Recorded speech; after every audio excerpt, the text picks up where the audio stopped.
Hi, everyone. Good afternoon, good morning, depending on where everyone is joining us from. Thank you for joining us today. I will quickly introduce myself. My name is Arash Azizzada.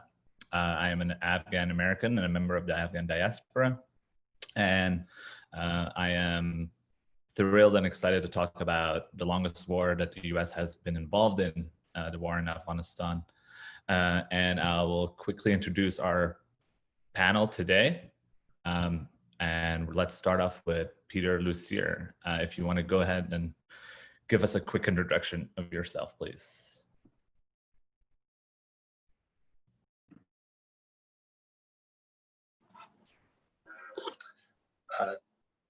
Hi, everyone. My name is Pete Lucier. I'm from St. Louis, Missouri. I was a United States Marine Corps infantry rifleman who was deployed to Afghanistan in 2011 and 2012. All right, let's move on. Thank you, Peter. Kristen, go ahead and give us a quick introduction, please. Hi, my name is Kristen Grigsby. I'm an occupational therapist with the VA. I'm also a veteran of the war in Afghanistan. I served in the Indiana Army National Guard 2004 to 2005 in Kabul. Thank you, Kristen. And so today's conversation will be roughly divided in 3 parts, and then we'll finally finish it up and open it up to questions and answers. At the bottom of your screen, you should see a Q&A box where you can put some of your questions as we go through today's panel. So feel free to use that Q&A option at the bottom so we can kind of read your questions and prepare as we move towards the end of the panel. So the panel will be kind of divided in 3 parts. First, how we got here, the history of the war, which is a lot, but we'll try to condense it as much as possible. The current situation that is going on in Afghanistan, and Afghanistan is finally back in the news, which is helpful for some of us. And then the final part of the panel will be about what we think are best steps in terms of resolving America's involvement in Afghanistan and what are the best ways moving forward. You will also be hearing from a person, an Afghan refugee who's speaking and risking his well-being and his asylum status and is putting himself at risk to speak and share his experiences of the occupation and conflict in Afghanistan. So as I said, my name is Arash Azizzada. Both my parents are from Afghanistan, both born in the capital city of Kabul. I myself was born in Western Europe in the Netherlands. I am a product of displacement, but I am one of the lucky ones. I currently live in the comfort of my 1-bedroom apartment in Washington, D.C., steadily employed even amidst a global pandemic. I did not spend time in a refugee camp. I did not have to risk my life on a boat to try and make it to a Greek island and then walk all the way to Western Europe. I did not have to stay behind. I was not maimed by a landmine left behind by the Soviets. I do not have PTSD from when warlords rained rockets indiscriminately over Kabul in the civil war that ensued after. I did not lose a family member to one of the Taliban's indiscriminate and dastardly attacks. I did not stay up at night and wonder if that sound I heard was an American drone ready to fire into our house. I did not have to lose a Hazara or Shia friend to ISIS attacks. And yet, the conflict in Afghanistan is what has defined me the most as a human being, as an Afghan, as an American, just as a person.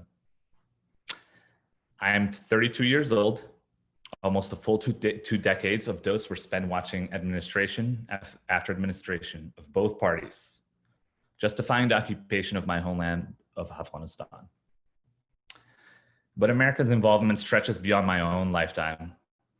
The US has been heavily involved in shaping of conflict there for the past 4+ decades. even predating the Soviet invasion of Afghanistan in late December of 1979. Americans' involvement in Afghanistan predates my father fleeing Kabul on a plane full of journalists and Westerners that same December of 1979.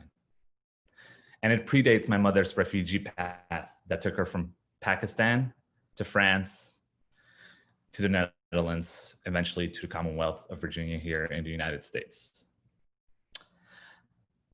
I am currently a community organizer in the Afghan diaspora, and for a while I ignored the situation in my home country. There were a few reasons for that. There was a strong feeling of hopelessness and helplessness. Afghanistan is very far away and I'm too powerless to change anything, is what I spend most of these past 20 years thinking. The policymakers and politicians, they don't care for me and I don't have their ear. The war machine is too powerful and there are too many vested interests in this country for conflict to end and for peace to come to Afghanistan. But roughly 2 years ago, that changed. A women's group from Afghanistan visited the nation's capital, reaching out to the organization I co-founded, the Afghan Diaspora for Equality and Progress, ringing the alarm bells. They said, the Americans are abandoning Afghanistan, they're gonna cut and run, and we are scared as Afghan women. We need your help. And so we advocated for these women. And I visited Afghanistan in the winter of last year and firsthand saw a country full of hope and promise. That hope and promise is fleeting because death and conflict seemingly stare around the corner at every turn. Furthermore, I saw a corrupt Afghan government beholden to a foreign power. The American empire stretches from DC to Kabul and beyond. The foreign aid that is given to Afghanistan is a colonial era tool to keep the weak central government with enough power to preserve America's so-called security interests, but not grow sovereign enough to resist it in any meaningful way. The same structures that oppress our Black friends and family and neighbors are oppressing our Afghan friends, family, and neighbors. The Humvees that were in Helmand and Nahangar are not prominently featured in downtown Washington to calm down a social movement. What also changed my feeling of helplessness is when this organization, Veterans for Peace, reached out to me to discuss Afghanistan. I appreciate you all today giving me a platform to Afghans, including myself, as well as a refugee deeply impacted by American occupation and American-led war. Afghanistan is often forgotten. It's the longest war in American history, and unfortunately, many Americans seem to not care about a war that continues to rage, that continues to kill Americans, that continues to hurt American service members, as well as thousands of Afghans every year.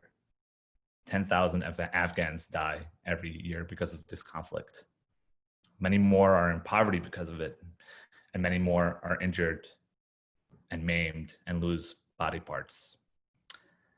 But speaking in front of you today, despair gives way for hope. I am touched that non-Afghans care about bringing peace to Afghanistan, especially former service members who firsthand know the devastation and pain that conflict can bring. So today, I'm excited to talk to you all, and I hope that today we can move one step towards ending American involvement in Afghanistan and moving towards peace. So I wanted to start off with Peter and Kristen, who obviously both served in a country that I only visited last year, even though I'm 32 years old. And I kind of want to start off with Peter, if you can tell us a little bit more about your experience. And I guess the question I have for both of you, but Peter, you can start off is, what was your experience like in Afghanistan and where do you think it went wrong in your eyes? Sure, thanks. So one place to start with my experience with Afghanistan would be, was getting ready to go. So the year was 2011, and it was the fall, and we went to Enhanced Mojave Viper training for a month to get ready to go. And the anniversary of the 10th anniversary of September 11th happened, and we gathered on that day in the training knowing that we would be in Afghanistan.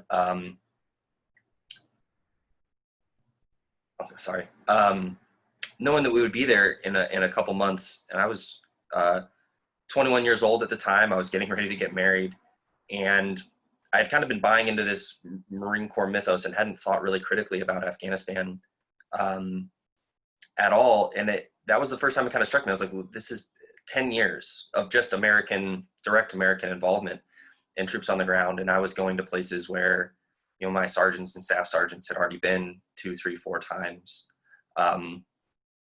So that immediately struck me as kind of odd, and as a time to kind of reflect and wonder, were we achieving anything? What was our presence there in that positive? Or were we just continually inflicting trauma and engaging in this kind of act of war? I remember when I got there, it felt alien. It felt like a different place. And I was intimidated and scared. I was 21 and kind of thrust into this war zone. We flew into Camp Dwyer and then made our way down in Helmand to the southern border, where we patrolled the mountains and were looking for people bringing weapons in, and drugs and opium being taken out to be processed in Pakistan. And there too, like, just kind of the strangeness of this conflict as we kind of roamed this mostly empty desert and interdicted mostly poor farmers and shepherds who were moving kind of nomadically. And, you know, we would tear apart these people's cars searching for drugs. And then when we were done searching, like, we would just leave, and there would be this huge kind of mess we left behind. Eventually we sucked back up. We moved closer into a farming district, and it was just opium farms as far as you could see. And our interaction with the local farmers were always kind of fraught. We always had kind of a strained relationship with whether or not we were going to do something about these drugs, or how would it affect these farmers who we were meeting. And that was really defined like the whole experience, as we were caught in this very odd place where we were trying to, you know, on the one hand, fight a drug war. On the one hand, we were engaging kind of Taliban insurgents. And on the other hand, we were trying to work with these local folks who were wary and distrustful of us. And at the time thought we were leaving in 2014 and were reluctant to work with us because, you know, what were we going to do? My time there was marked by, you know, firefights, improvised explosive devices in the ground, and, you know, other forms of patrols and military action that rarely resulted in a net positive for anyone. We were just kind of inflicting harm everywhere. If we got into a firefight, you know, we were shooting across farms and towns where people lived.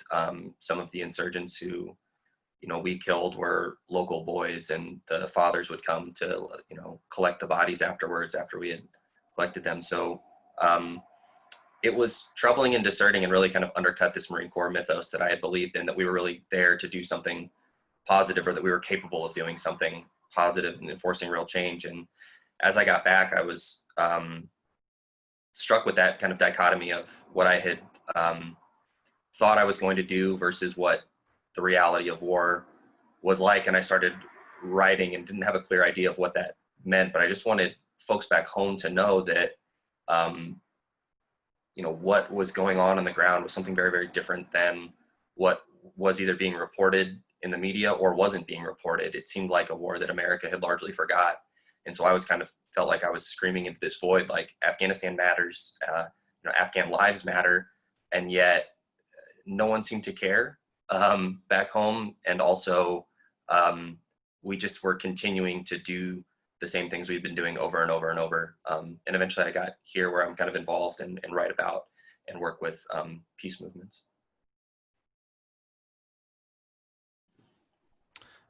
Thank you, Pete, for sharing that.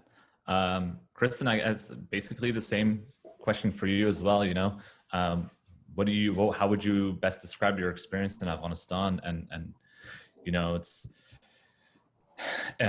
where maybe was there a specific point where you like kind of realized things were not as perhaps it was portrayed by the media, and by the people in charge here in the United States?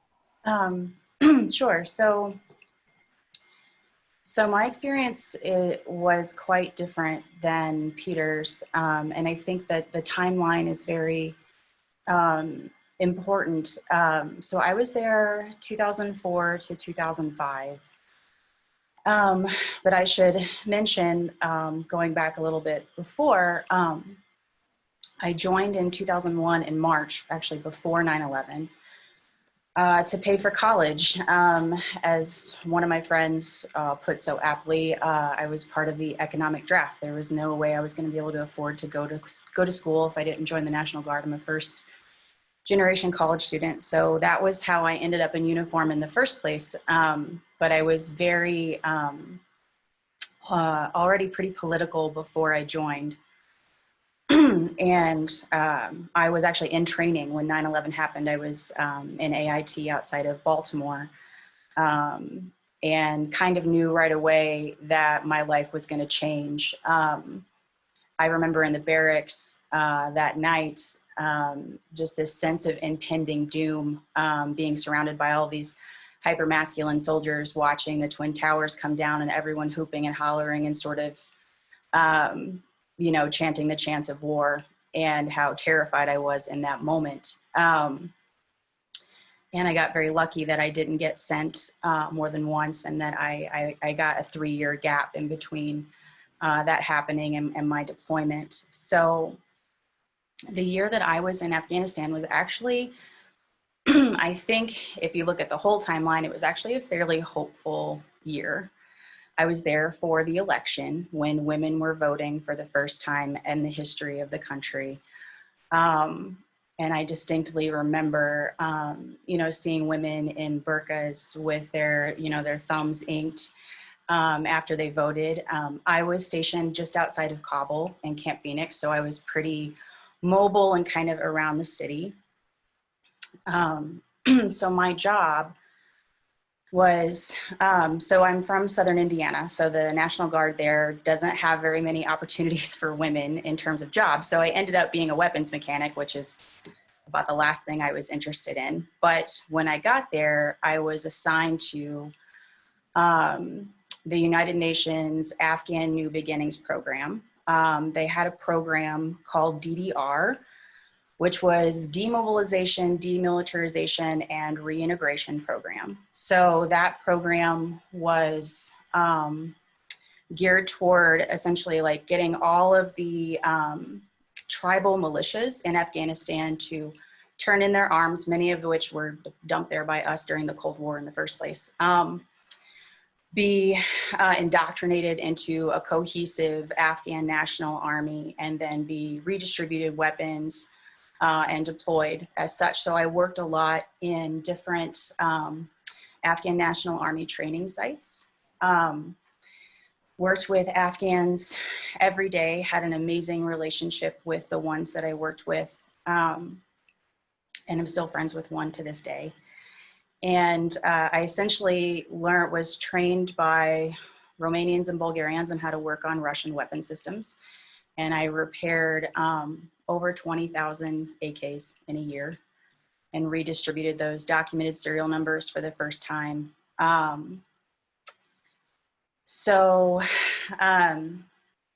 Yeah, and then I think that things were, again, on my days off, I got to go into villages, volunteer with medical companies, and basically just babysit Afghan kids while their moms were getting healthcare. Which was extraordinarily meaningful for me to spend my 1 day off a week out in the villages. And I was also there for, I don't know if you remember this, but like a Danish cartoon came out in March of 2005 that defaced the Quran. And that was very, the election time and then that time were the most intense for sure for me. And I remember I was at this base. I had to often travel to this base called Polisharki. And then it's sort of shaped like a donut, and Camp Black Horse, which is the American site, is sort of the center of the donut, and then the Afghan National Army wraps around it.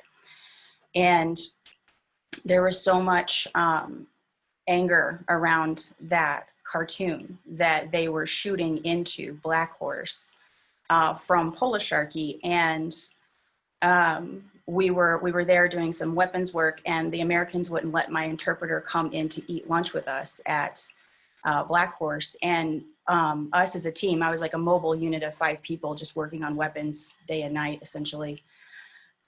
We were so close with my interpreter, and he was so integrated into us as a unit that we refused to go in if they wouldn't let him in, and we ate outside with him. So I think that story really just illustrates how close we were and how integrated we felt, I guess. But, you know, it was, I think my team kind of knew that if anything ever happened on the road, I was never going to fire my weapon. I was teased a lot and sort of singled out for my politics. I was 21 years old. I was very vocal.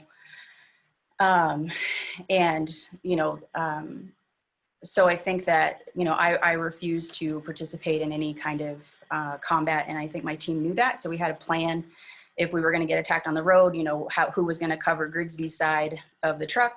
And my team was my small team was fairly accepting of who I was, and that I wanted to try to hold on to that while I was there.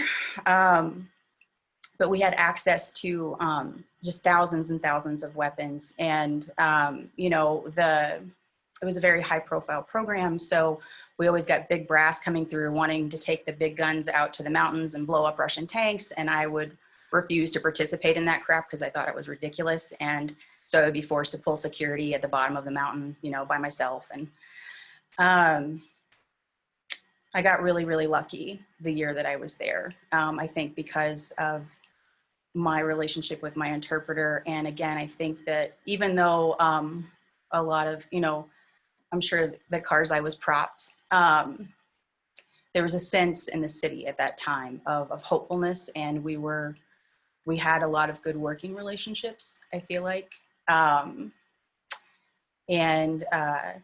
You know, as far as how the media was interpreting things at the time, I don't feel like I got a lot of exposure. And so I do remember the news covering, you know, the big stuff. But I think that they were also covering a lot of the things that we were seeing of women voting, women driving. And I think that the Indiana National Guard was, I can't speak for any other deployments, but were fairly involved in the communities. And so,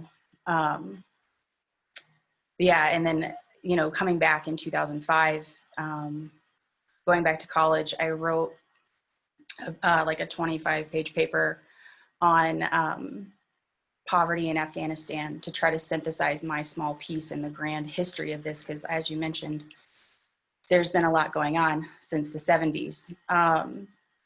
And I think the hardest part for me was trying to accept that, you know, as well-intentioned as that program was, I was essentially redistributing thousands and thousands of AKs. And I have no way of knowing how many people are dead now because of those AKs. So I ended up, but I ended up working, now I'm an OT, working with veterans. I think because I do feel so lucky that I didn't have to endure a lot of things that a lot of other veterans do. And I wanted to be able to be the person to help people heal themselves and reintegrate into the community and use their voice in their life for continued service. Thank you, Kristen. I know that's a lot to share. You know, as I was preparing for this panel today, you know, it was actually not. It seemed like it would be easy for me to write all my feelings, and you know, like I think we're bringing up some, like, you know, some real deep trauma for all of us. You know, both as service members and as refugees and products of the Afghan war. So, you know, thank you for sharing, and I want to also honor that for both you and Pete. I think the timeline that you mentioned is very interesting. You know, like obviously the American involvement in Afghanistan predates me being born by a good 10 years, maybe a little bit longer. If we want to, you know, talk about what harm the U.S. has done in Afghanistan and for how long. But in 2001 is when the involvement got obviously very heavy-handed. And I think there was a sense of hope as well among the Afghan diaspora in 2002 and 2003. And it seems to be like right around the time you went to Afghanistan, Kristen, or like right after. And because I think we all kind of looked at Afghanistan and we were like, oh, like, yes, we live in the United States or Europe or wherever we were displaced to. And we saw some kind of calm and some kind of, it seemed like it was stable and it seemed like it was peaceful. And so a lot of folks felt hopeful. We traveled home, you know, like a lot of family members, our uncles and aunts and grandparents, you know, they went back and traveled back, and it seemed like, okay, like maybe there is hope for Afghanistan. Maybe, you know, this is the solution, and maybe the U.S. did partake in something positive for once. And I think we all can agree that the initial fact that the Taliban is out of power in those first few years, it was a positive development. And I think you talked about it a little bit about feeling hopeful and seeing women vote. And that kind of resonates with me because that's how we were viewing it as well. And while also like knowing that, yeah, like the Americans, there's American service members, you know, like they're occupying our country. And that's like a deeply painful thing to see. And that is Afghanistan's history for a very long time, where there was the Americans or the Soviets or all these empires that have always tried to take us over or try to occupy us. And I guess my question is, you know, like that sense of like hopelessness, and I'll go to Peter first and then back to you, Kristen. But were there moments where you were just like, whatever my interactions are with the local Afghans here, like we are not treating them well. Like this is not we are harming the people of Afghanistan now. Like this doesn't make any sense in terms of like what our leaders have told us. Like we are not bringing progress here. Was there a specific moment where it switched for you, where you realized like this is not okay? Pete, if you want to start off. Sure. You know, I'll say first that in the moment, like for me, it was very consumed by the day-to-day. So a lot of it was just kind of like lived experience and doing my job and doing like the mission and trying to care for those like around me. So a lot of this like processing and thinking about what had happened and happened kind of later after I got home and had time, in the middle of like that particular deployment for me, like lots of it was, you know, just like I have a mission, like I'm going to get up today and do these patrols. But there were moments. I remember before I went, there was this moment where General Mattis was speaking before Congress. I think it was in 2004, 2005. And he had this quote that like at the time I thought was this great thing and explained my existence. He said, you know, he was testifying in front of Congress before he was going to be confirmed as the commanding general of CENTCOM. And he said, you know, it's fun to shoot some people. Some people don't have a lot of manhood left, like these guys. And he was talking about the Taliban, like they slap women around, they oppress people, like they don't have a lot of manhood left. So it's fun to shoot those people. Like, I'll be straight up with you. I like brawling. And that was like the attitude that I took there. I thought like, oh, this sounds great. Like I'm going to be helping people. Like that's a hopeful mission. Now, even by 2005, the fact that like, you know, improving the lives of folks seemed very different and distant from the kind of stated mission of counterterrorism and apprehending Al-Qaeda should have struck me at the time that this thing had already morphed into something else. But it didn't. It just seemed like, oh, this is positive. This is humanitarian. Like I can be a force for good. Like you can do good with a rifle, right? Like somehow being part of a war and inflicting violence can be a net positive, which is something I don't believe anymore. And one of those moments that you asked about,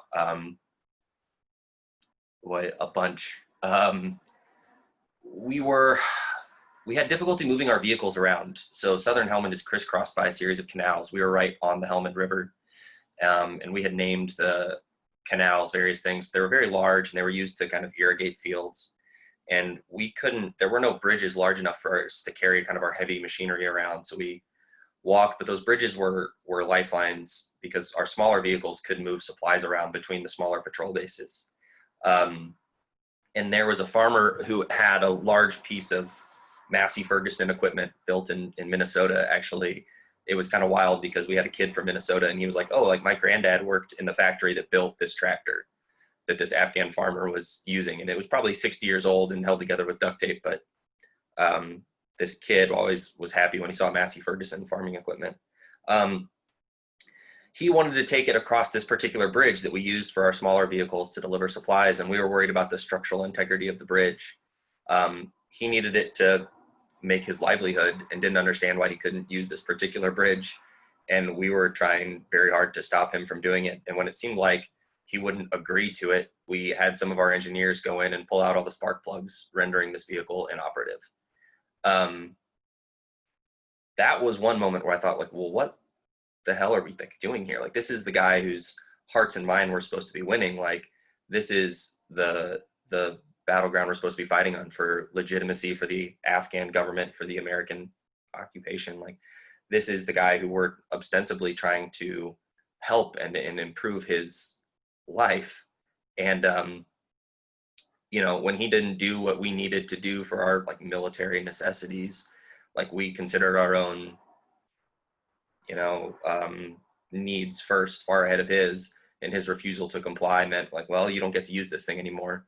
And I don't remember that guy's name, and I don't know if he was able to sell a crop that year, but we took out a very expensive piece of equipment that was very old and probably was the only thing. Like, there were no like parts stores where we were. There weren't gas stations. Fuel was delivered in 55-gallon drums driven down from Lashkar Gah, you know, once a month maybe.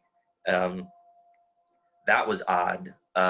We worked with Afghan border police, and that was our partnered force of Afghan National Security Forces. And the Kandak leader was corrupt and would shake down the sellers in the bazaar weekly for protection payments. And so they weren't well liked, these, the Afghan border police who we worked with.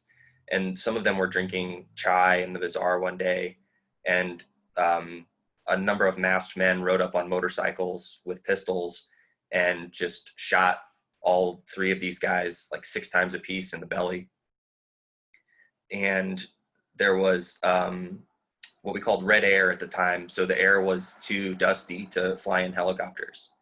So we Humveed these guys, well, not Humvee, but we put them in vehicles and we took them back to our little fob and, you know, worked on them. We had our 21-year-old like corpsman work on these guys for a couple hours before they died pretty painfully. And that was shocking, one, because the local forces weren't particularly well received. And the folks who shot these guys, like the Taliban that we fought, like we knew when it was them because they were shooting us with like machine guns and AKs and RPGs.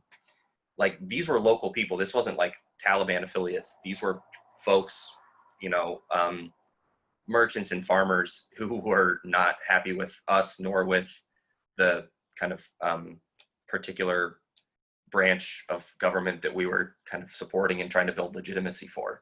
And I thought, man, if they hate them that much that they are going to murder these guys in kind of a brutal fashion, and if they hate us enough that they're planting bombs in the road for us to walk over, or at least allowing Taliban to do so, like, who are we helping? Like when we're that hated. And then the Afghan border police who we were working with, we weren't even able to like save their lives. If that had been an American service member, you know, something would have happened. We would have gotten them somewhere.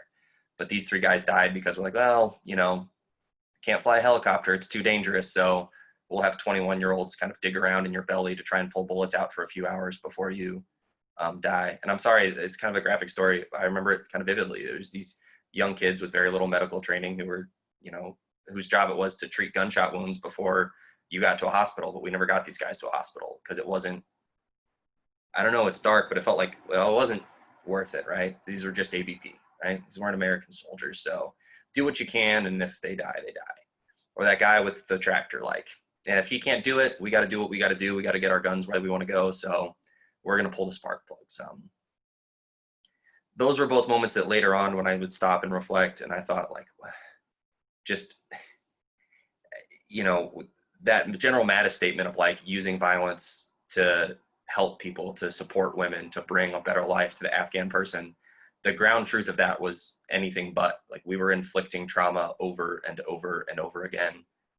If you'll let me have like one last story, and I know I'm going on too long, but there was a young boy who had learned to speak English because we had been occupying for 10 years in this particular area.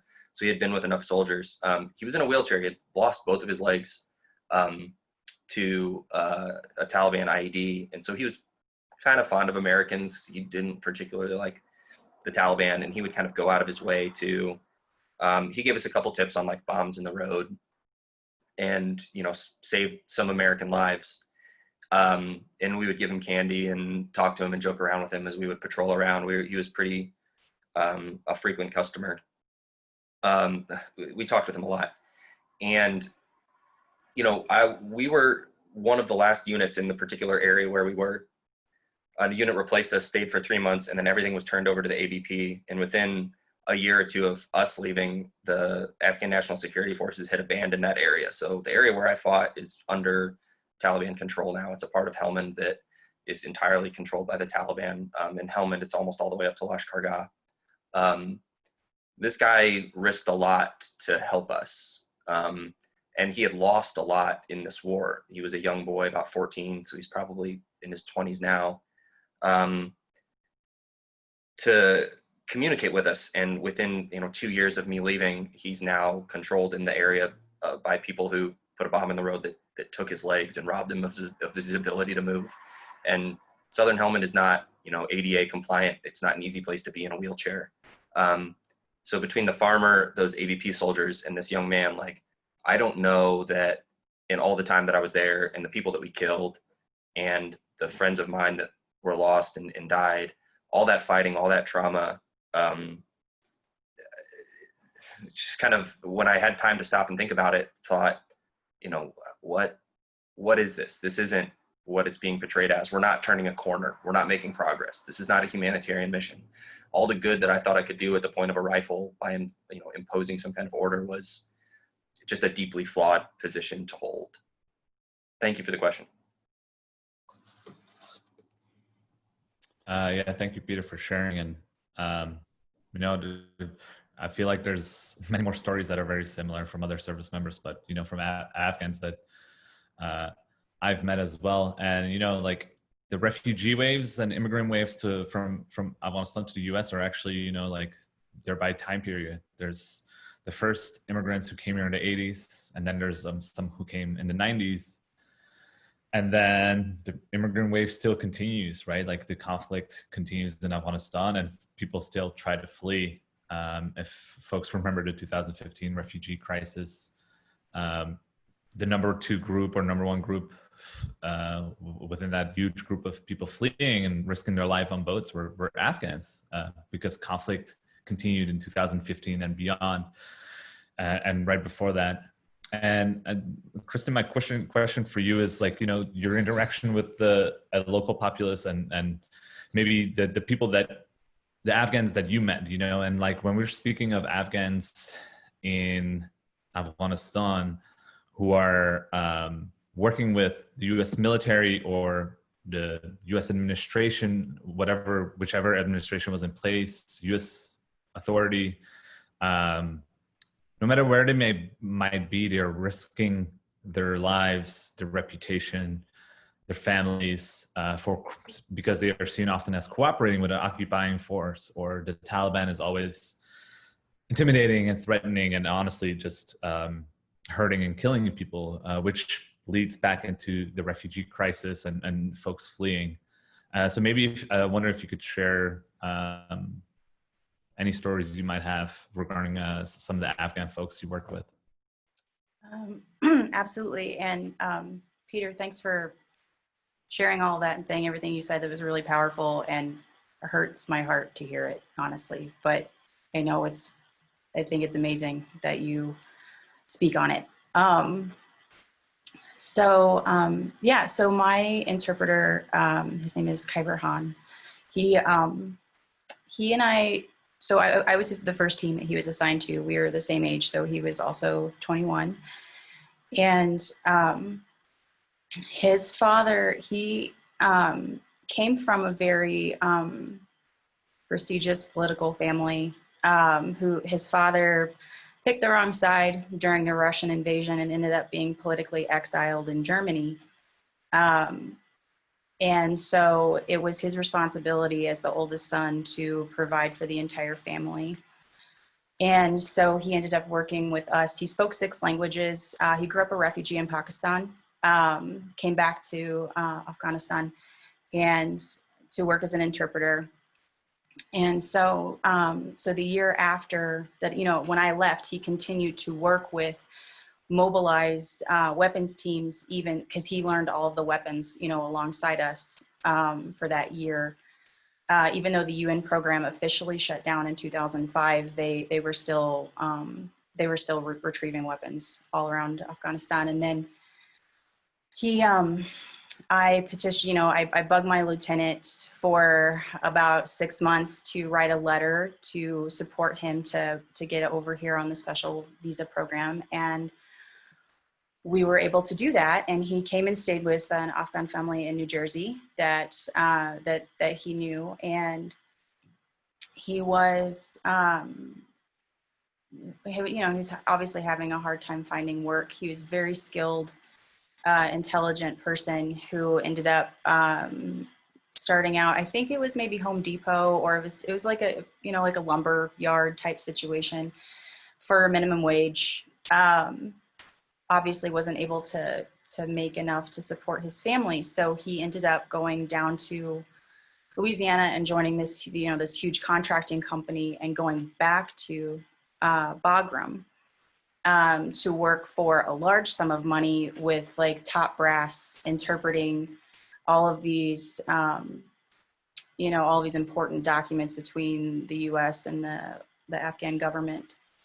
And it was there that he, you know, was able to make money to, you know, his mom was very sick. His wife was very sick. They were still all in Afghanistan at that time. But he endured so much trauma. I mean, I think he was involved in, you know, working in black sites in Bagram, seeing a lot of friends die in front of him, and ended up getting mental health treatment in India for a while, and then came back to the States. And when he came back, we were eventually able to get his wife and son here in 2014.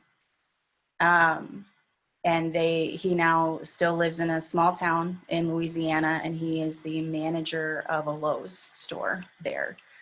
And he's a very talented woodworker. He just made me a gorgeous new cutting board for my new apartment.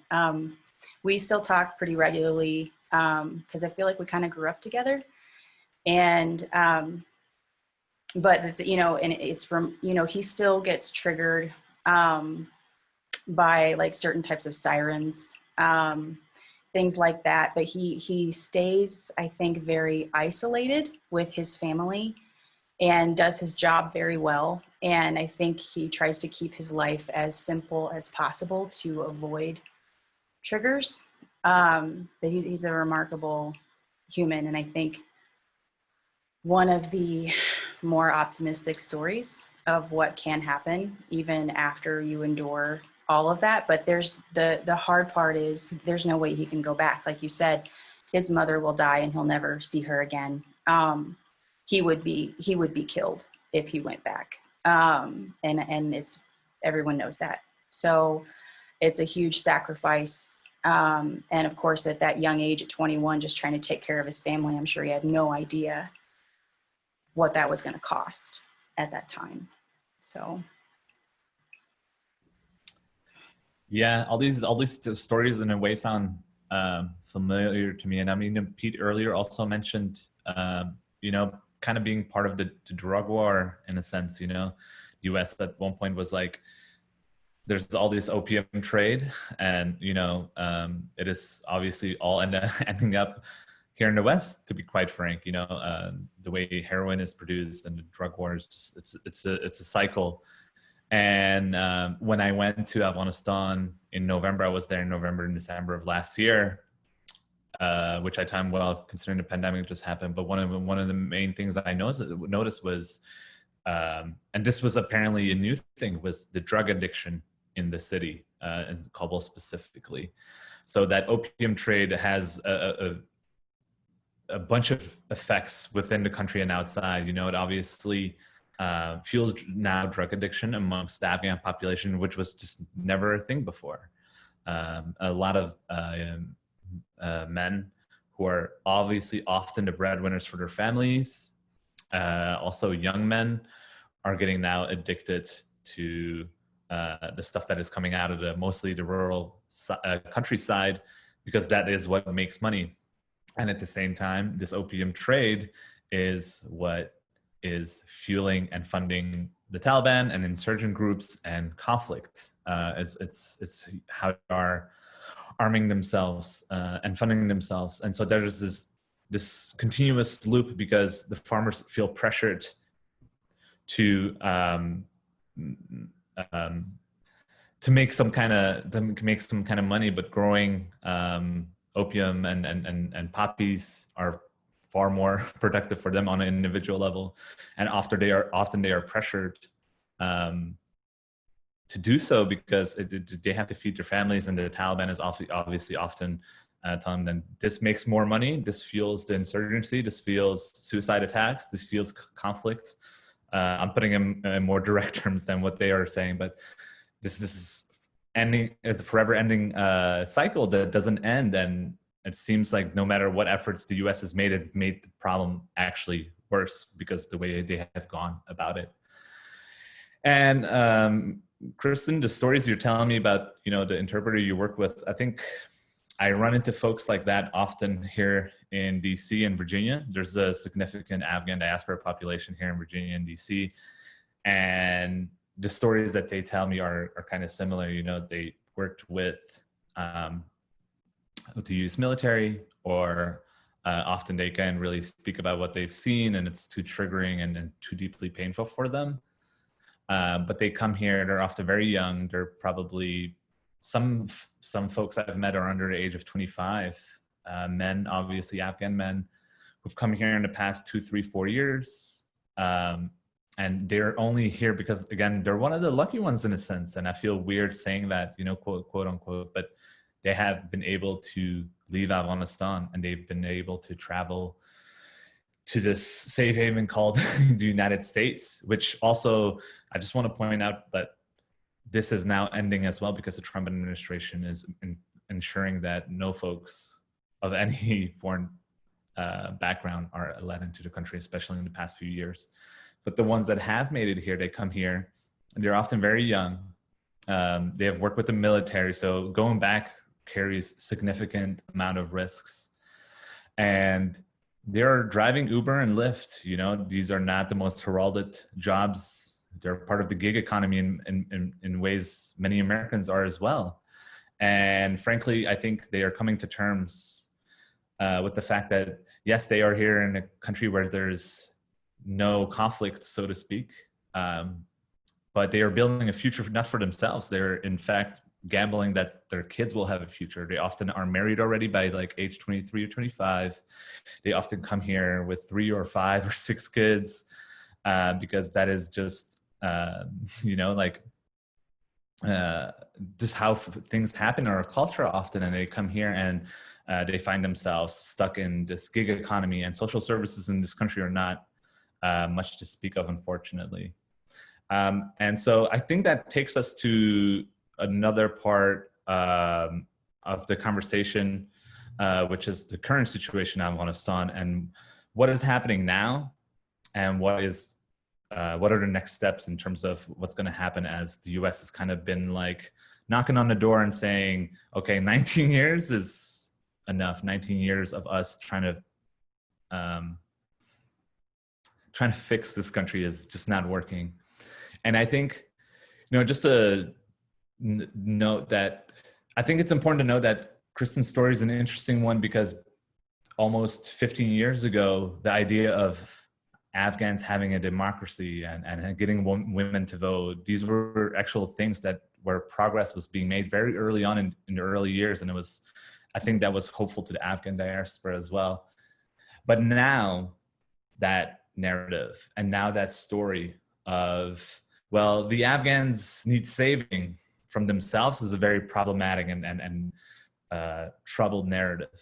And I think I find myself often pushing back when discussing Afghanistan with folks and saying the fact that we are saying, oh, well, you know, we are bringing progress and we are building schools and we are building clinics and we're giving we're giving Afghan women the right to vote is a very deeply problematic storyline because it just perpetuates conflict because we are not making strides on that end. And I visited Kabul, you know, like Kabul is a militarized, policed city where there's just a whole bunch of people with AK-47s and blast walls and just security theater and security everywhere. And yet it's probably the most progressive place in Afghanistan where women can kind of go around and do have some sense of privacy and freedom and they can go to coffee shops while there's like suicide blasts often happening, when there's IED attacks continuing to occur. And I think the point of me is saying that is that the progress has often not been made in many parts of the country. In many parts of the country, it's still very regressive, where women's rights are not a thing that are accepted.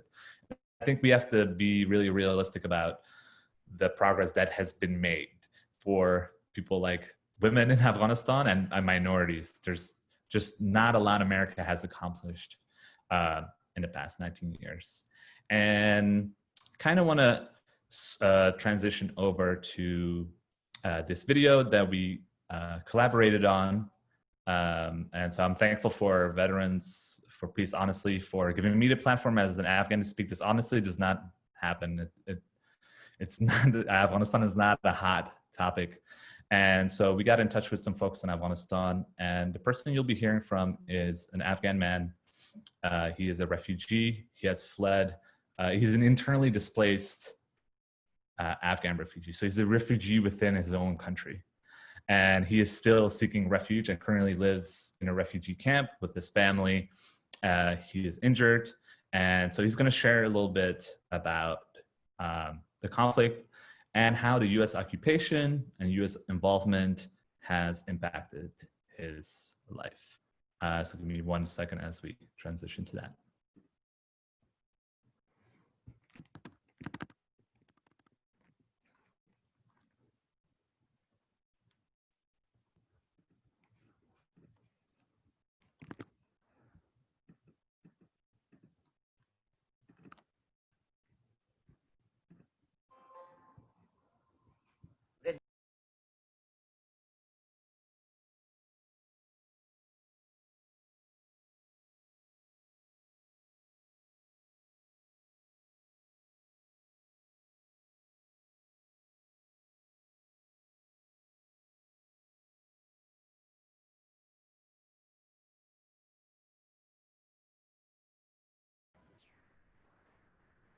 Real quick, Arash, you need to unmute so we can hear the video. And if you could start the video over, that'd be great. د جنگ دغه ګټه موږ ته رسېدلی دی چې د ځای نه خلاص شو، د تعلیم د بچو نه خلاص شو، د زوبل شم، زخمی یم، په دې سترګه لګېدلی یم، دلته پارچه وه، په دې لاس لګېدلی یم، په دې ملا لګېدلی یم، پارچه اوسه پورې پارچې پکې شته دی. نو دغه ګټې ما ته رسېدلي دي. د بچې د تعلیم نه خلاص یم. دا د جنگ ګټه ده موږ ته. داسې خواخوږی پیدا نه شو چې دغه بچي زمونږ یو مدرسه، یو مکتب، یو کلینیک چې د دې ګټو نه ټول نه موږ خلاص شي. دغه جنګ موږ ته ټول تاوان دی. هېڅ ګټه موږ د جنګ نه ونه لیده، خو پروردګار دې سوله نور راولي، باقي مانده دې خدای خیر راپېښ. منګه چې کله د پاکستان نه بیرته رالو زمونږ وطن کې منګ سوله راله خوشحالي راله منګ رالو دلته کلی ته د کلی نه هم چې وکته چې حالات خراب و د طالب او د امریکې جنګ و بس هغه ځای نه هم راوتښتېدو دغلته اوس اوسېږو دغلته د جونګړه کې شپې سبا کوو پراته نو د خدای لیده د جنګ دغه تاوانونه موږ ته رسېدلي د دې ځای چې هجرت کړی دی مال حال هر څه پاتې دي د شپې وتېدو پیاده په غرونو کې مزل کړی دغه تاوانونه ټول تاوانونه دي بچی د تعلیم نه ووته بې سرنوشته شو بچی سختې بد ورځې ټولې لیدلې دي زه خپله پکې دا د زخمي شوی یم په دې سترګه لګېدلی یم په دې لاس لګېدلی یم په دې ملا لګېدلی یم دغه ټول د جنګ تاوان دی موږ ته او به د دې کسب نه پاتې یم کسب نه په دې پاتې یم چې بار نشم وتی او حالات ډېر خراب دی دغه ټول تاوانونه دی د جنګ موږ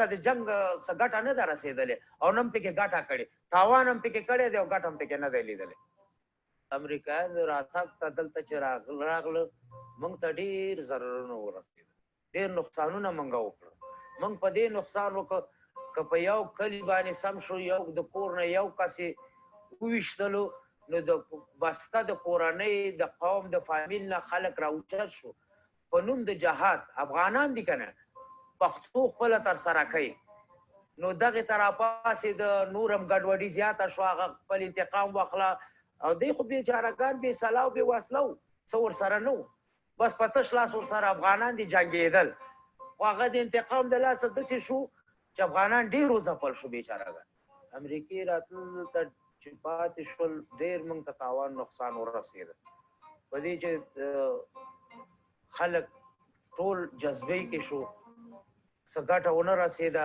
سهله رانغله او خلک ډېر وځپل شو شهیدان یې ورکړه په کورونو بمباریانې وشوې ژوندي خلک خښ شو په ځمکه نو دا خو موږ ته خو هېڅ ګټه ونه رسېده دا خو موږ ته ټول تاوان دی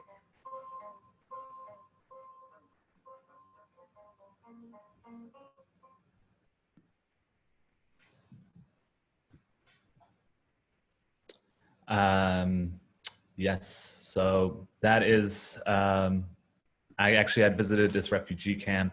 It's actually close to Kabul, the capital city, so it was relatively accessible for me. And just to give you a view into besides what he has spoken about, by the way, which he has done at the risk of his own security and well-being of his family. You know, he's taken a risk speaking to us, and so we are thankful. And like, we're not publicizing this video in any sense because we don't want to put any further harm and risk on his end. But he is going out on a limb to speak to us and to show just what conflict and U.S. occupation has done to that country. And this specific refugee camp, it was just odd seeing Afghans displaced within their own country. He'd obviously gone to Pakistan and then come back and then, you know, like come back to where he lived, and it was impossible to live there because of conflict. And, you know, when we visited this camp, we actually had a little fundraiser and we raised a bunch of money because winter was right around the corner, and we gave them, we tried to give them some food and flour and all these things, so that they and their families some blankets as well. And so, you know, when you visit Afghanistan, there's just, you can see what conflict and the U.S. occupation has done. There's just like different levels of poverty. And this man was probably at the bottom, him and his family are probably at the bottom ranks of society because he's an internally displaced refugee.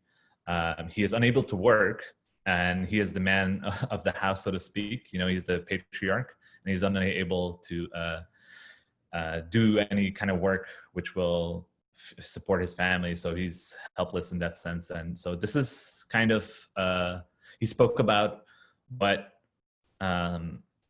conflict had and the U.S. occupation, continued U.S. involvement has done for Afghanistan over the past 40 years. You know, I want to kind of emphasize that it's been a very long time that the U.S. is involved.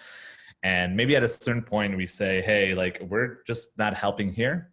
And what do we do to move away from like reducing harm, ending harm, and moving to a place where Afghans can look out for themselves and live in peace and prosperity.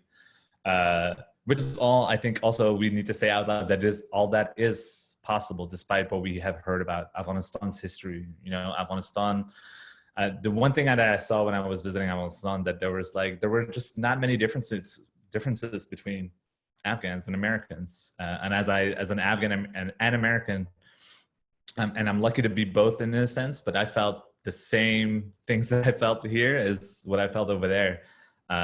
Folks in America want to be treated with respect, and they want some services. They want their trash picked up. They want some access to healthcare. They want some services to be provided to them by the government, and they want stability and peace and prosperity. And the same goes for Afghans as well over there. They want healthcare, they want safety, they do not want to endure any more occupation. They want to move on with their lives and build. And unfortunately, that has not been possible. So I think I'm going to transition a little bit to our Q&A as I'm transitioning to the now and what next question. I think we kind of spoke about what the US has done in the past and how do we move forward. So one of the questions I wanted to ask, or what that was asked that I wanted to answer, is by George. And George asked, to what extent is the current government part of the solution and or part of the problem to gain a stable peace? And I think that's an excellent question, which is maybe hard to answer. But I think I would say it's maybe actually complicated to try and answer that. The US has been involved in this complicated way, and they've been talking about how they are bringing democracy and women's rights and so on to Afghanistan.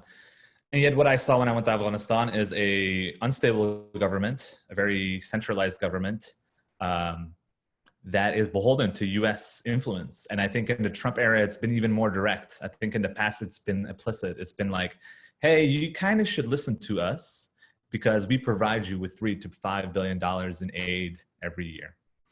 And so if you do not what we tell you, and you know, there's been disputed elections, a lot of election fraud. And, you know, John Kerry travels, our former Secretary of State, travels and tries to broker this like governing situation. And you can kind of tell that the US is trying to control what's happening in Afghanistan. And that is just not how things are going to work in Afghanistan. Afghans are not stupid. They kind of realize that this is the US just pulling the strings, you know? So like the occupation has kind of been lessened now, but like we can still see the effects of the occupation and US involvement. And so for those who, I'm going to kind of explain what's been going on the past year and a half, which is where my like direct involvement with Afghanistan started. The US started negotiating finally because Trump wanted to pull out. President Trump wanted to pull out. And so the US started direct negotiations with the Taliban, this like insurgent and terrorist organization that's been bombing and hurting and killing civilians, as well as fighting Americans and as well as fighting the Afghan government, the Afghan army. And so the Afghan army is like suffering tremendous losses, but the US decides to negotiate directly with the Taliban, and they've been meeting in Qatar for the past year and a half. And they came to an understanding between them and the Taliban. So the US government directly negotiated with the Taliban without involving Afghans. So neither the Afghan government was involved, neither Afghan civil society was involved, nor was the Afghan diaspora involved. So there were no Afghans on the other end of the table besides the Taliban, because US's interest now is to cut all ties in essence and say, we have failed and we don't want anything to do anymore. And I think what I want to point out today to folks is that that is also not a solution. I think in many ways, sometimes we look at something where we've caused harm or like done some painful things, which the US has done in Afghanistan. We say, well, you know, we've tried our best and we are unable to do anything positive here. So I'm just going to leave this alone. You know what? Like, I'm just going to walk away and let them figure it out. And I think that is also will lead to more harm in Afghanistan, because there is a codependency that has now been developed over the past 20 plus years. The government of Afghanistan is heavily reliant on foreign aid. The people of Afghanistan are heavily reliant on foreign aid, and not just US, but predominantly US aid that has been going to Afghanistan. Whatever project that is built, whatever school that is built, whatever like government institution that is being built is being partially funded and directed by the US. And I think it's important for folks to remember that the US can do good in Afghanistan by allowing Afghans to control it, by having Afghans be at the forefront and let Afghans come up with the solutions. And that is not currently what's happening. What often is happening is that Afghans are being given a certain amount of money or being told that they have a certain amount of power, and they do not have it. It's still the State Department pulling the strings. It's still the Trump administration currently pulling the strings. And to answer George's question specifically, the Afghan government is part of the problem. They are heavily invested in preserving their own power. They're also former folks who are involved in conflict in really terrible ways. They are human rights abusers. They are former communists. They have tortured Afghans. They have taken advantage of the Afghan populace. Many of them have enriched themselves off this foreign aid. I mean, the US has spent billions and billions and billions of dollars. And there's Afghan elites who have enriched themselves. So to be quite frank and honest about what is going on in terms of the government there, there's a two-part answer to that. Yes, they are a part of the problem because they are corrupt and they're there to empower themselves, and they are warlords, and they are people who've like hurt and killed a lot of Afghans. And at the same time, the US is trying to tell them what to do in this colonial imperialist way. So it's a complicated answer, but I think it's important for folks to remember that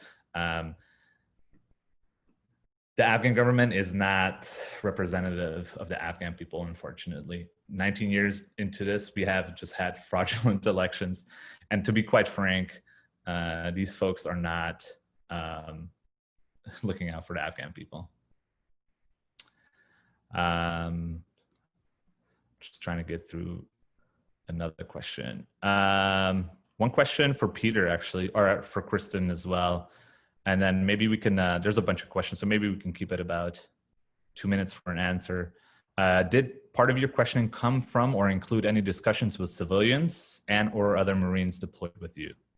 So whoever wants to go first.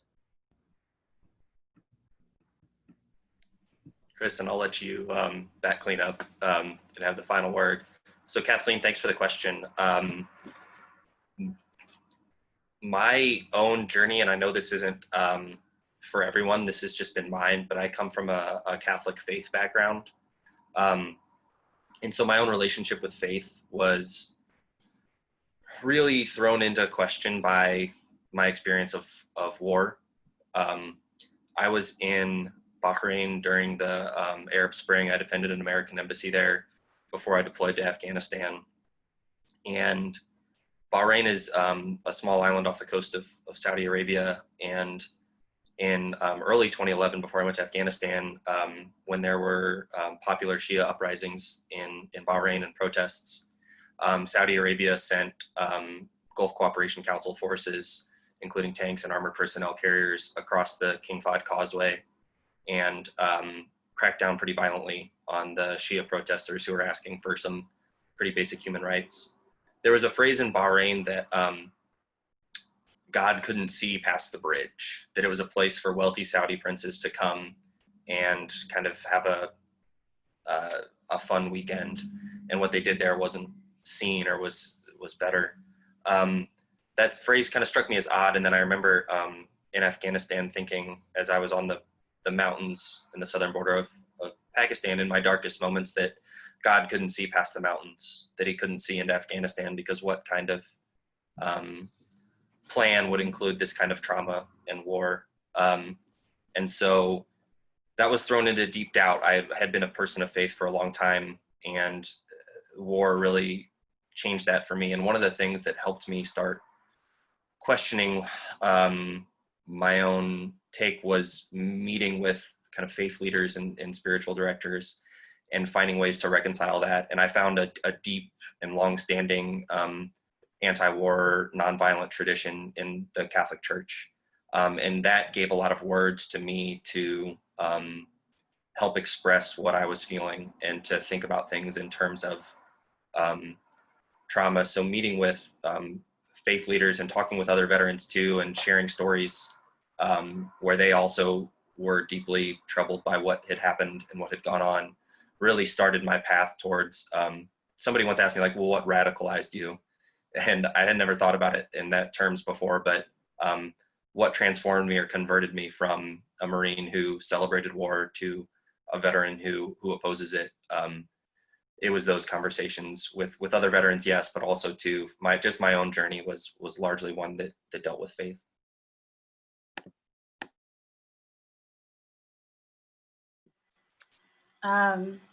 Yeah, it's a really great question.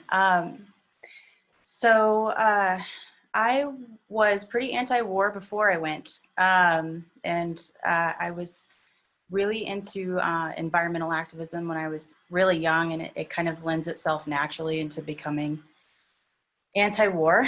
And you know, I had no idea that trying to pay for college I was going to get sent to war. If I did know, I definitely would not have joined. On the other hand, Afghanistan ended up shaping me so much as a human and the entire trajectory of my life that I'm not sure who I would be without it. So, but I actually had, I had this whole plan worked out. I tried to get out of my deployment. Actually, it's kind of a funny story. So I got word at you know, at the drill weekend, in the middle of the semester. I was taking 18 credit hours of science. I was majoring in environmental science, and got warning from command that we were going to be getting orders, and they couldn't tell us where, but it was high altitude, so it didn't take much research to figure out that it was going to be Afghanistan, not Iraq. And I tried to figure out how I could get out.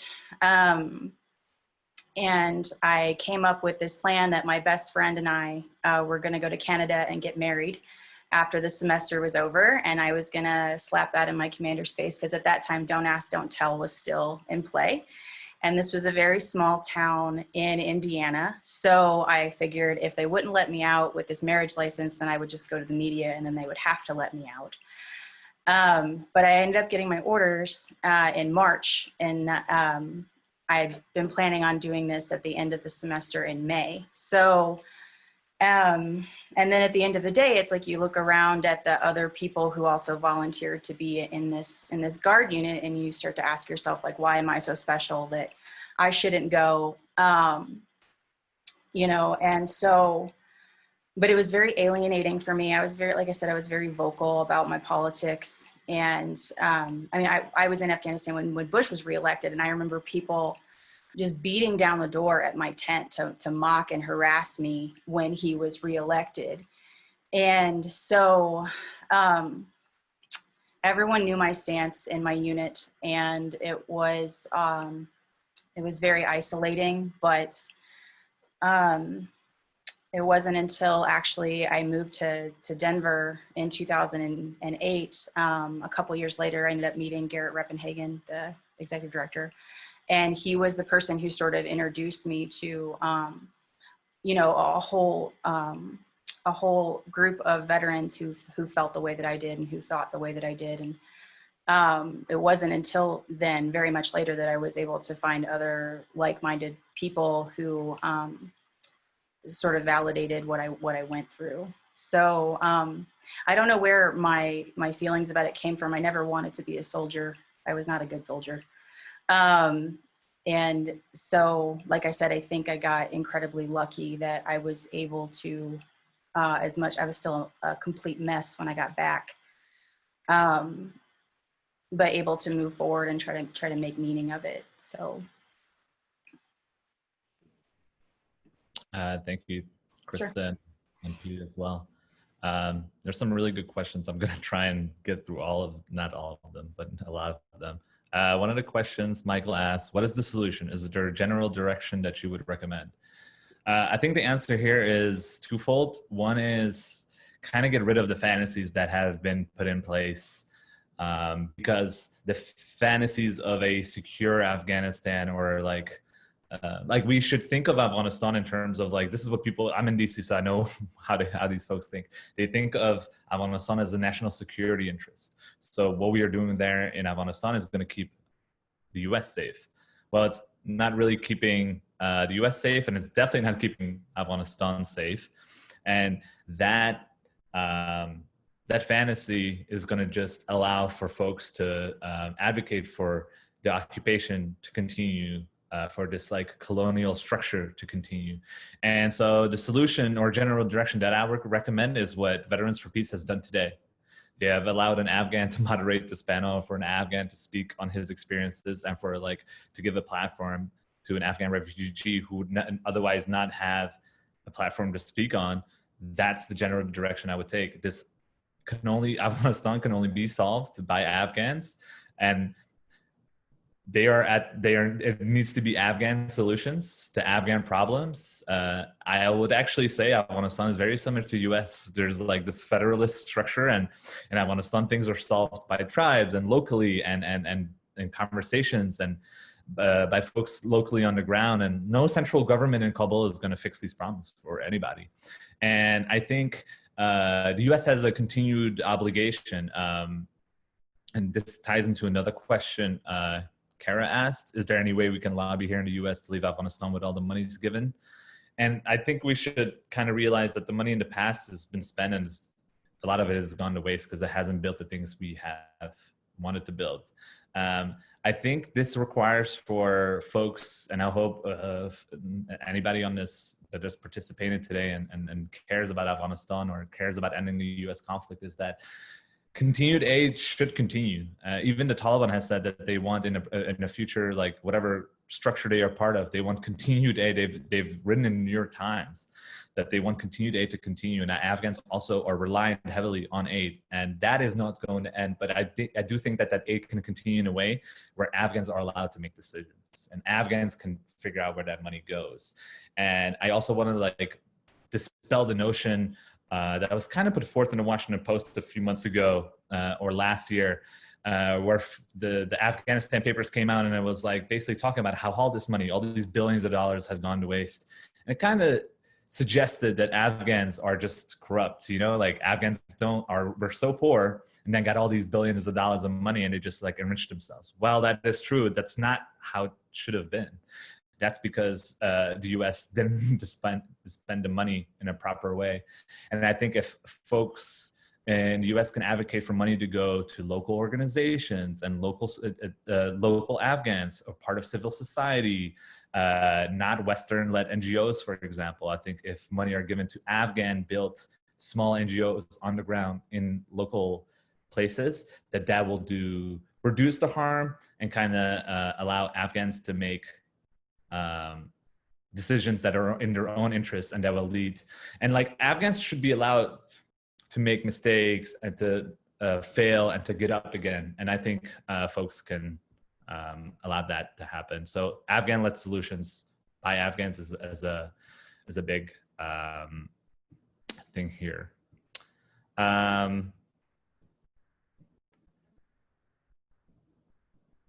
Another question, to what extent do you think making Afghan people helpless is done on purpose to make them dependent or neutralize them? I think, like right around the time Kristen was serving in Afghanistan, I also thought that, like women can vote, and like maybe like the US might have some good intentions. Like the US definitely probably doesn't have good intentions, but maybe some good things can come out of it. I now know at 32 in 2020, and after 19 years of occupation, after 4 decades of conflict, that it was 100% on purpose. The US's purpose in Afghanistan is to control and to be in charge and to to dictate, but also give the illusion that there's a democratic government in Kabul. There's not. You know, this is these folks, and I know some of these folks, or some of these folks are folks from our own diaspora community who have gone back. It's not a democratically independent sovereign government. This is a heavily dependent government. And actually, my first night in Kabul, when I went back for the first time in November, I had a conversation with a senior advisor to the Ghani government who are currently in charge. And, you know, like, without going into too much detail, he was just telling me about, well, the US has told us to release these Taliban prisoners that we have in our custody so that these American professors can get released by the Taliban. And he's, as a senior advisor to the government, he said, you know, like, do we have a say in this, or is the US just going to tell us what to do? And that like dependency continues. This attempt to control is like definitely on purpose. And now actually, I would compare it to a abusive relationship that the US has forced Afghanistan and the Afghan to be in with them. They're saying, hey, well, you know, you and I were together for like 19 years and I'm going to leave you now. And so for 19 years, the Afghan people and the Afghan government, the Afghan institutions, Afghan NGOs are so heavily reliant on the outside world, but specifically folks in the US and specifically the United States government. And so like all of a sudden for us to say, hey, I'm just going to pull out and I'm going to end this. And like I'm going to just cut the umbilical cord after 19 years is actually very harmful. There's a lot of dependency. There's this like neutering and neutralizing that's absolutely been done on purpose. It's taken myself a long time to figure that out, but it's very obvious now that whatever the US was doing for the past 19 years was not in the interest of the Afghan people. And it's very clear that US involvement, the attempt to make them dependent is very much true. And so that's what makes the next steps so tricky. I understand that a lot of folks, including myself, want the US to totally just pull out, leave Afghanistan and end this occupation.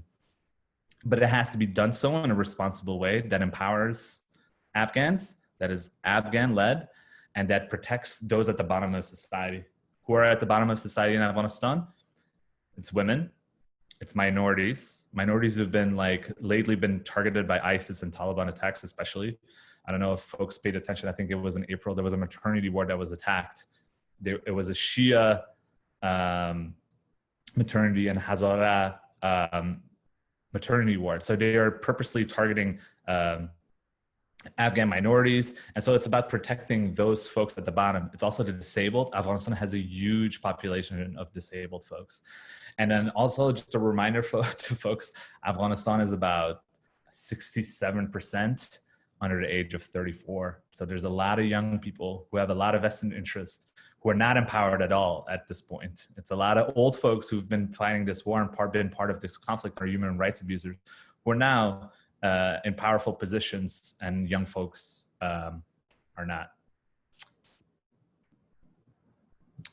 I'm trying to get to another question.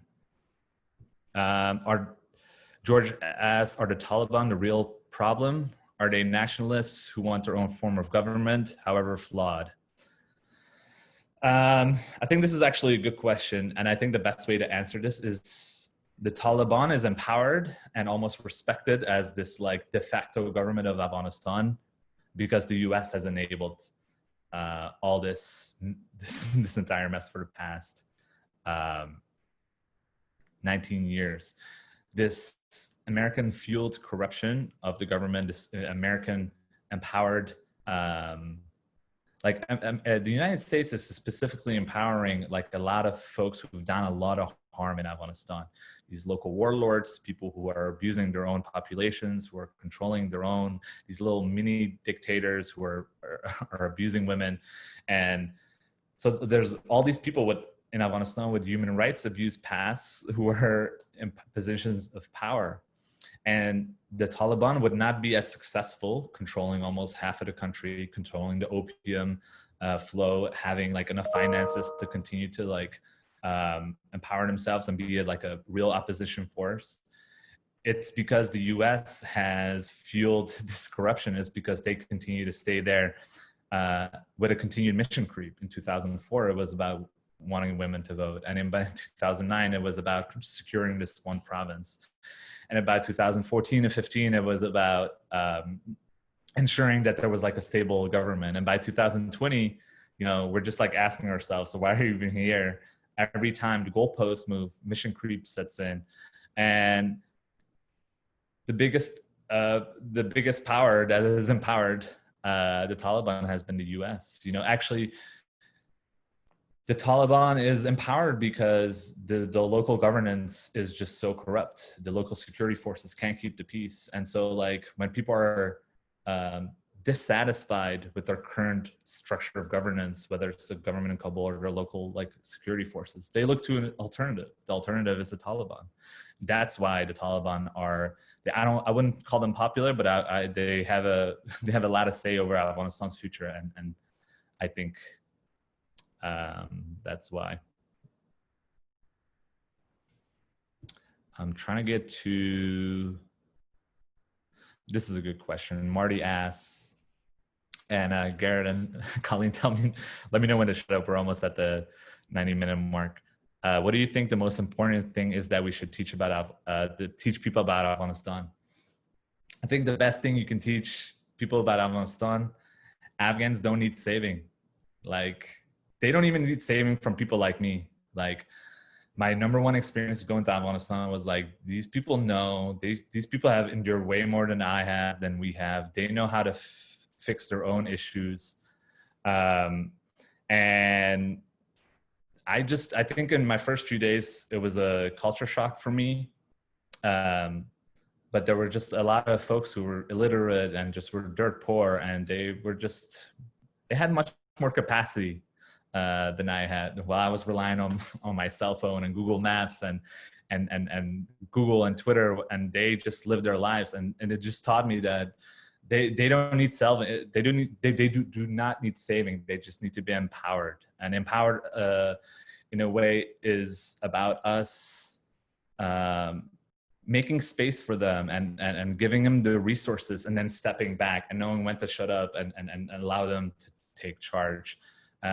That can be complicated. I don't acknowledge it to be an easy thing, because there's been a lot of harm done over the past 2 to 4 decades. But as long as Afghans are in charge of their own issues, specifically not the Afghan elites, but just like the common folks of Afghanistan, I do think that's entirely possible. Afghanistan and the Afghan people can pretty much take care of themselves as long as we leave them alone and empower them in useful ways. Yeah. I just want to, as we like try to close this panel, I want to thank Veterans for Peace. I really want to thank Kristen. I really want to thank Pete and Colleen and Garrett for today. I don't know if you two have any final thoughts that you would quickly want to share. And I just also want to acknowledge, like, I hope that this is the start of a fruitful conversation. And I know this panel is ending very soon, but it should not be the end of the conversation that we folks have. So Kristen and Peter, if you have anything else to share. I'll end with this, talking a little bit about what you said about like ways forward. You know, Arash, you're a DC person, and so, you know I tend to get wrapped up in kind of policy and thinking very granularly about, you know, troop levels and aid levels and policy programs. What can we support here? And I really appreciate opportunities like this to imagine more broadly, and to think that, you know, it often seems too broad or too bland to say, like, can we imagine a way in which we stop doubling down on trauma, and can we stop inflicting trauma, right? And those are possibilities. There are so many ways in this space that we can move in between a complete withdrawal and ultimately, and continuing on our current course of muddling through. It's important for organizations like Better and Peace to imagine creative ways in which we can support and build people up. The options are not simply keep killing people and people keep dying and, you know, just abandoning an entire people. I know that the folks that I worked with and the villages that I patrolled through, like that's not an acceptable solution to either of them. So this is kind of my final story. I was doing advocacy work on the Hill, working on trying to bring a responsible end to forever wars and stop kind of American militancy around the world. And we had the opportunity to meet with Congresswoman Ilhan Omar, and we and myself and an Iraq veteran kind of shared our story.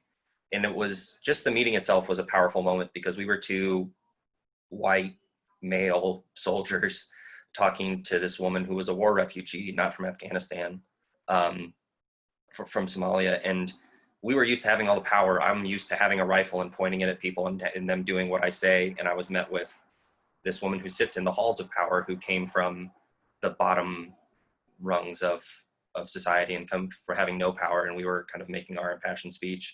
And there was this moment after I talked and Jason, the other veteran, talked, and she's kind of small woman, but took up so much space. And with all this empathy said, like, I too know like the horrors of war.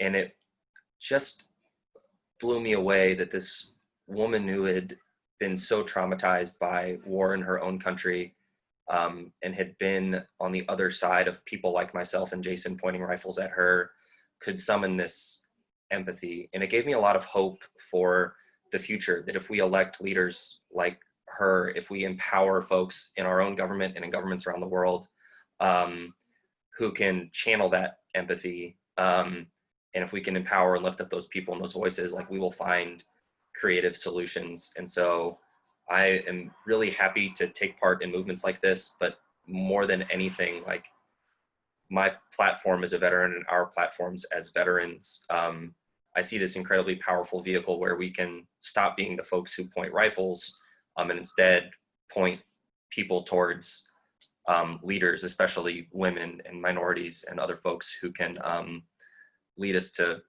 you know, human flourishing in ways that don't involve death and violence. So I'm really glad to be here. Thanks so much, Arash. It's a pleasure to be on this panel with you and Kristen and to share our stories with all of you folks.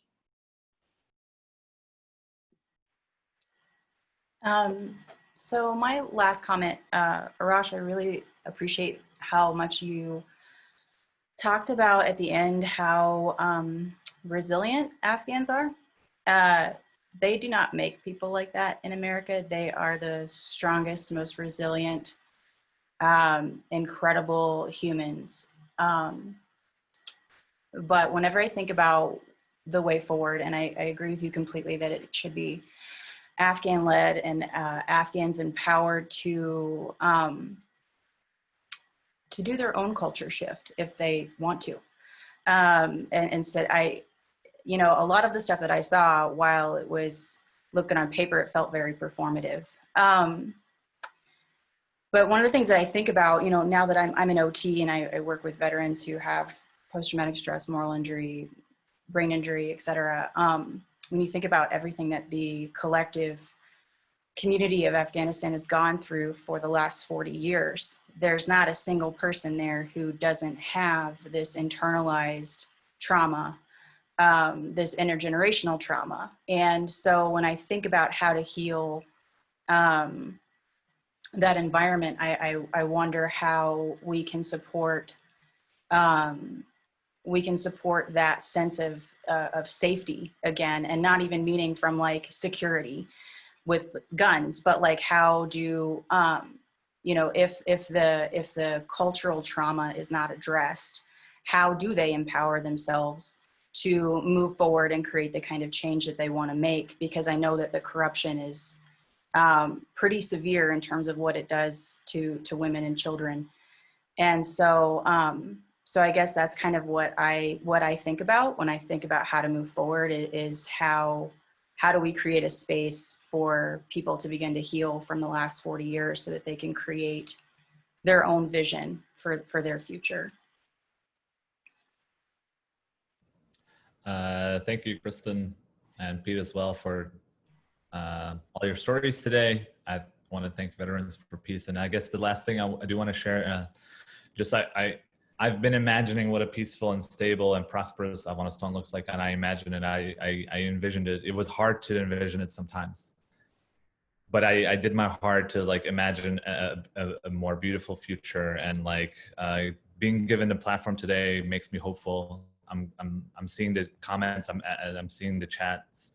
It makes me hopeful that change is possible, and that like a peaceful Afghanistan is possible with a healthy relationship with Americans. I think, you know, like as long as if we can focus on making a relationship between the Afghan people and the American people, that's much more like desirable. I think we can actually like leave the governments in many ways out of it, while also at the same time saying, you know, Pete mentioned Ilhan Omar's plan for Afghanistan. There are folks who are now on the Hill that are kind of listening to us. So I would say, you know, change is possible. And if folks want to reach out to me, I'm just going to actually share my email.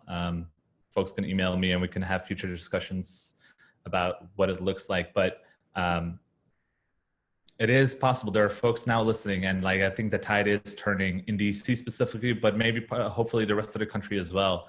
The US can leave Afghanistan in a responsible way, in a way that empowers Afghans, that protects those at the bottom of society, those who've been hurt the most. And again, thanks for Veterans for Peace. I'm feeling hopeful, and like I said earlier in the beginning, like despair gives way to hope, and I hope we can move forward in a fruitful way.